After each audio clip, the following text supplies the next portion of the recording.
নমস্কার বন্ধুরা, আজ আমি চলে এসেছি আরেকটা নতুন একটা রেসিপি নিয়ে। হ্যাঁ, এটা নতুনই রেসিপি, কারণ এটা মহারাষ্ট্রের খাবার।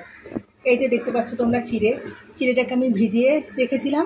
মোটা মোটা চিড়ে নিতে হবে, এটাতে জল ঝরিয়ে একদম ঝুরঝুরে, দেখো ভাতের মতো ঝুরঝুর করছে, এরকম করে নিতে হবে। একটা আলু ডুমো ডুমো করে কেটে আমি সেদ্ধ করে নিয়েছি, এটা সেদ্ধ আলুই লাগবে। আর এখানে একটা বড় সাইজের পেঁয়াজকে একদম ঝুড়ি করে কেটে নিয়েছি। দুটো কাঁচা লঙ্কা তো স্বাদ মতো লাগবে। একটা পাতিলেবুটাকে দুটুকরো করে নিয়েছি। এক বাটি বাদাম লাগবে, কাঁচা বাদাম আমি নিয়ে নিয়েছি। আর ফোড়নের জন্য লাগবে কারি পাতাটা ধুয়ে মুছে শুকনো করে নিয়েছি, নাহলে কারি পাতা তো এমনিতেই ফাটে। আর জিরে আর সর্ষে, এটা ফোড়নের জন্য লাগবে। গ্যাসেতে কড়াই বসিয়ে দিয়েছি। রান্নাটা ঘিয়ে করলে বেশি ভালো হয়, কিন্তু আমি একটু সাদা তেলেই করবো, রিফাইন অয়েলেই করবো। তেল দিয়ে দিয়েছি, তেলটা গরম হলে আগে বাদামটাকে ভেজে নেব। ওটা খেতে খুব টেস্টি হয়, খুব সুস্বাদু খাবার।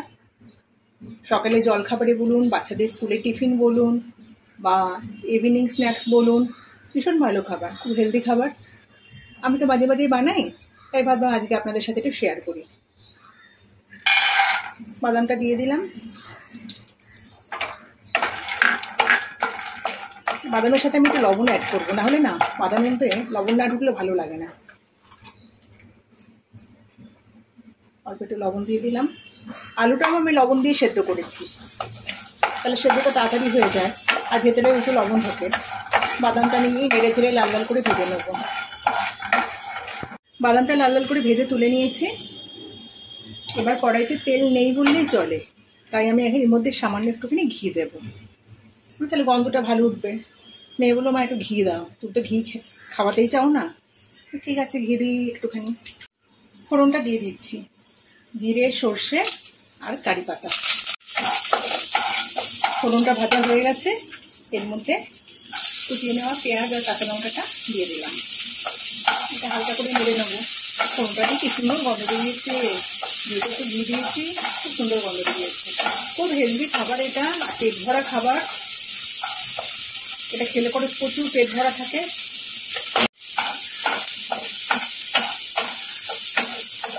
বন্ধুরা, তোমাদের রেসিপিটা ভালো লাগলে একটু শেয়ার করো।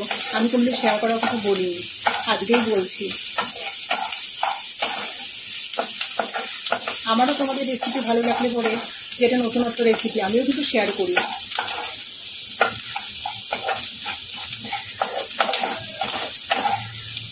পেঁয়াজটা হালকা ভাজা হয়ে গেছে, এখন এর মধ্যে সেদ্ধ করে রাখা আলুটা দিয়ে দিলাম। আলুটা কিন্তু আমি লবণ দিয়ে সেদ্ধ করেছি। একটু নেড়ে ফেলে নেবো। এবার এর মধ্যে দিয়ে দেবো হলুদ।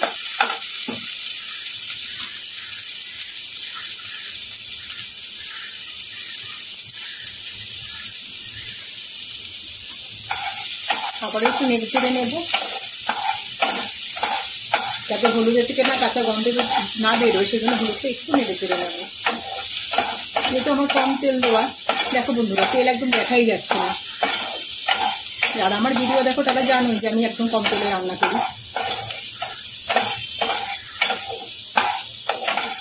হলুদটা দিয়ে ভালো করে নেড়ে নেওয়া হয়ে গেছে। এখন আমি এর মধ্যে চিড়েগুলোকে অ্যাড করবো। দেখো, কোনো মানুষের জন্য ভাত, চিড়েগুলো কিন্তু মনেই হচ্ছে না। চিড়ে দিলাম। এবার চিড়ের মতো পরিমাণ মতো লবণ দেব, আর দেব গুঁড়ো চিনি।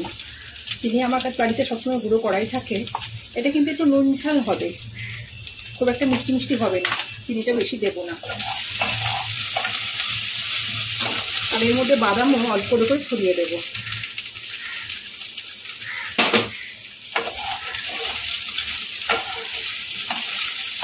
হালকা হাতে নাড়তে হবে এটাকে।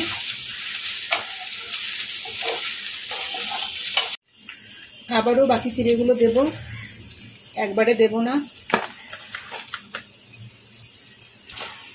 আর অল্প রয়েছে, অল্পটা ওইটা পরে আবার দেব।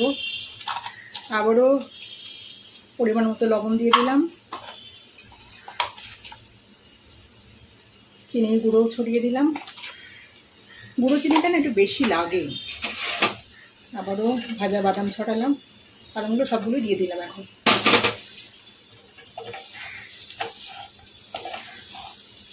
ভালো করে নেড়ে চেড়ে নেবো। নাড়াচাড়াটা একটু সাবধানে করতে হবে। ভালো করে নেড়ে চেড়ে নিয়েছি, রান্নাটা আমার প্রায় হয়েই গেছে। এবার আমি লেবু রসটা দিয়ে দেবো।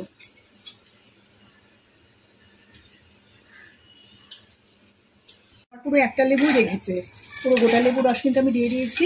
গ্যাসটাকে অফ করে দিলাম। এবারে হালকা হাতে একটু নেড়ে নেব। এবার ওপর দিয়ে একটু ঘি ছড়িয়ে দিলে হয়। দেবে ঘি যেখানে দিয়েছি, একবার খাচ্ছি যেখানে খেয়ে নি। অল্প একটু ঘি দিয়ে দিলাম। এবার নেড়ে চেড়ে নিয়ে ঢেকে রেখে দেবো। রান্না আমার হয়ে গেছে। রেসিপিটা কেমন লাগলো অবশ্যই কমেন্টে জানাবেন। আর রেসিপিটা ভালো লেগে থাকলে কিন্তু একটা লাইক দেবেন। আর যে সমস্ত বন্ধুরা চ্যানেলটাকে এখনও সাবস্ক্রাইব করেননি, তারা অবশ্যই চ্যানেলটাকে সাবস্ক্রাইব করবেন। কামনা পোহা রেডি।